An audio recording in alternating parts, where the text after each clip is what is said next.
যেমনটা বলছিলেন উন্নত বিশ্ব, কম উন্নত বিশ্ব, অনুন্নত বিশ্ব, সব জায়গাতেই ইলেকশনকে কেন্দ্র করে বিভিন্ন ধরনের সহিংসতা দেখি।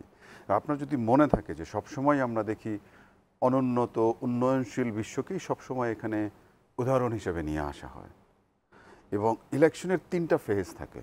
আমরা ইলেকশনকে 3টা ফেজে ভাগ করি, একটা ইলেকশনের পূর্ববর্তী ফেজ, একটা ইলেকশন ফেজ, একটা পরবর্তী ফেজ।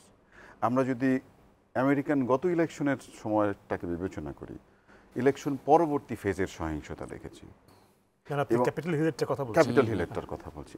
আমরা যদি এটাকে ধরি তাহলে এটা আমরা পূর্ববর্তী স্টেজের কথা বলছি। তো আমি যেটা বলছি যে ইলেকশন সবসময় যে একটা স্মুথ অহিংস একটা পদ্ধতির মধ্য দিয়ে যায়, বিষয়টা সেরকম না। এখানে পাওয়া না পাওয়ার অনেকগুলো বিষয় আছে, এবং এখানে আইডিওলজিক্যাল বিষয় থাকে, পার্টির বিষয় থাকে, ক্যাম্পেইনের বিষয় থাকে, পার্টির মধ্যে ক্যাম্পেইন থাকে, পার্টির মধ্যে মতভেদ থাকতে পারে, এরকম অনেকগুলো বিষয় থাকে যে বিষয়গুলো একদম খালি চোখে হয়তো দেখা যায় না।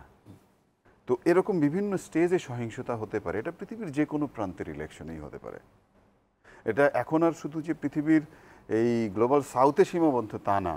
এবং আপনার যদি মনে থাকে যে এই যে গত যুক্তরাষ্ট্রের ইলেকশনের পরে ডোনাল্ড ট্রাম্প কিন্তু বলেছিলেন যে আমরা আসলে উন্নত বিশ্বে আছি না অন্য বিশ্বে আছি, সেটা নিয়ে তিনি একটা প্রশ্ন তুলেছিলেন এই সহিংসতা পরবর্তী এবং ইলেকশন পদ্ধতি সম্পর্কে।